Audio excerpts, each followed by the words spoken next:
Hey everyone, Zach here. October recently passed and made quite a few unique entertainment purchases throughout the month. And there's still a place for individual reviews of some stuff, but I figured, might not wait till the end, give a little bit of a overall rundown, recap for myself, and letting you viewers know what I got. Starting out, we got Star Wars from a certain point of view. As it says, 40 stories to celebrate the original movie's 40th anniversary from 40 different authors. Haven't started reading it yet, but some of the authors that are sort of getting my curiosity are Ashley Eckstein. She voiced Ahsoka Tano in the Clone Wars and Rebels cartoons. So it'll be interesting to see her kind of writing contributions to the canon. And I actually wouldn't be surprised if it isn't about Ahsoka. Try to branch out, interpret other characters and whatnot. Nydia Corafor. She's a science fiction and science fantasy author I've been kind of curious about. I admittedly don't have any of her novels, but this will be an interesting debut to her work. Will Wheaton is on the writing list for this, but he's a Star Trek actor. But I can understand that he's probably a big fan, so that'll be interesting to see. Look forward to reading it. Onward to some movie stuff. Got the Criterion release of The Lure, directed by Polish director Agnieszka Smozyńska. It's called a horror fantasy, but I watched it as the first part of a Halloween double feature for myself.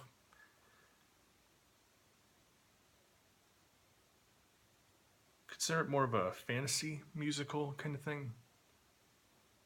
Like more unsettling than outright scary. But it was very interesting, very stylish. Had some unusual feelings and moods throughout it.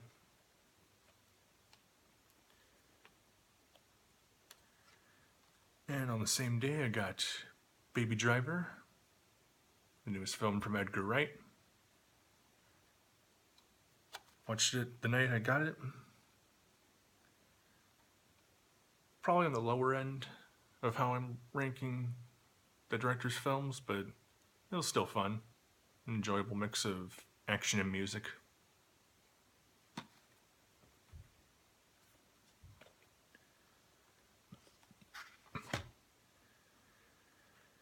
Into some comic stuff.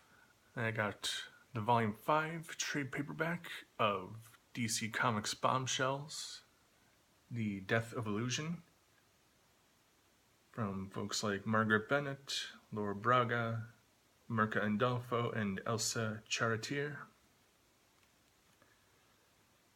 I admittedly have not actually started reading the comic, but I have all the trades that are currently out.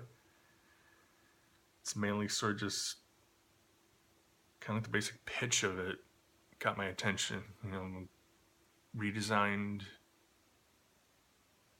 predominantly the female characters throughout DC Comics in a World War II alternate history setting. Sounds pretty cool. Now I actually just gotta get to sitting down and starting with Volume 1.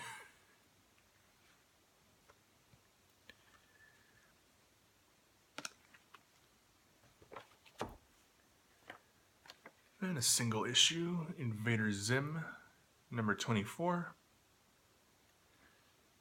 I started reading the series, and I do have all the issues, but I started neglecting it at some point. I forget even which one I stopped at, so I'll probably have to start over. just for the hell of it. But I've enjoyed the show. I've got all the DVDs. With the announcement of the comic, it got my attention. This issue is written by Eric Trueheart, art by Warren Wussinick.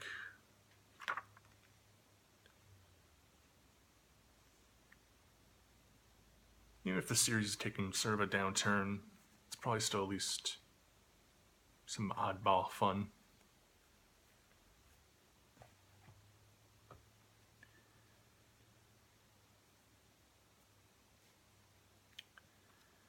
Actually slightly went out of order there in the purchasing, but also got SpiderMan Homecoming.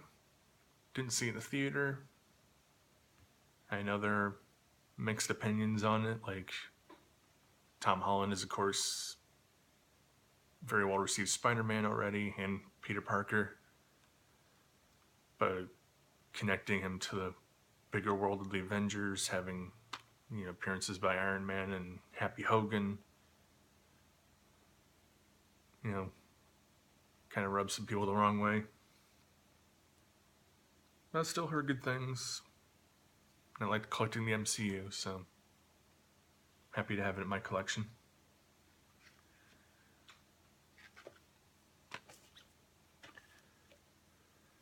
A couple other Blu-ray stuff. American Gods, Season 1. Read the original Neil Gaiman novel a couple years ago, so I was pretty excited to hear about a TV version coming out. Not familiar with Brian Fuller's work, though I know he's, at the very least, sort of an oddball. Hannibal, Pushing Daisies, stuff like that. And I blind bought it because I don't have the network it's on, Stars, so I can't watch it otherwise. Haven't started this yet, but I have seen the opening title sequence, and it is stylish and trippy and weird, and I assume at least a few points the series is pretty close to that level.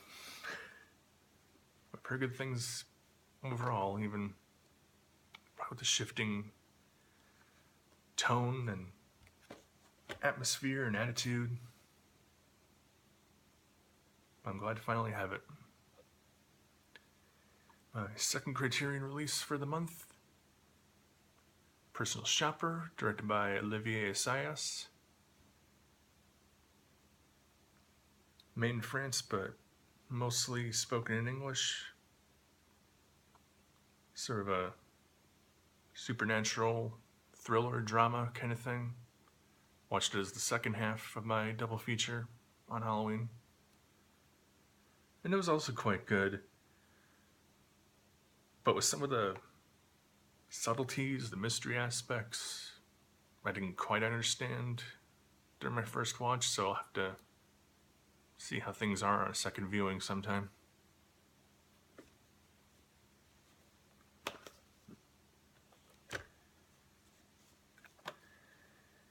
And finishing up some of the with some comic stuff is Samurai Jack, Quantum Jack, issue 2. At least this doesn't take a lot of catching up. It's a mini-series, and there's only one issue before this one. Written by Fabian Rengel Jr., art by Warwick Johnson Caldwell. Of course, I'm a big fan of the show. I watched the new 5th season when it first aired on Adult Swim. Still gotta get that release, or maybe the complete series sometime. I'm guessing this is pretty much non-canon, but I know it's sort of alternate versions of Jack, like especially with this one. I guess he's some kind of luchador. That'll be interesting to figure out. Experience. And closing with a trade paperback for the month, Transformers Lost Light, Volume 1. Written by James Roberts, art by Jack Lawrence. Just blanking on the first name. But it's a follow-up to More Than Meets the Eye, which had a good few-year run, and I've been a big fan, so I've read some of the stuff on the individual issues, but I'm looking forward to seeing, reading and seeing how the story unfolds firsthand.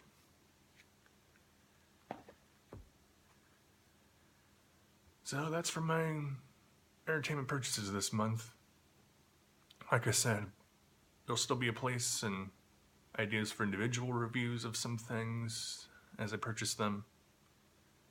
But I figured this sum up, recap kind of thing is nice. Might start doing it month by month, airing it early into the next one.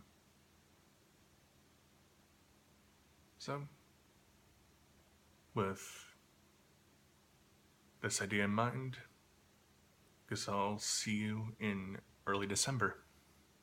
See ya.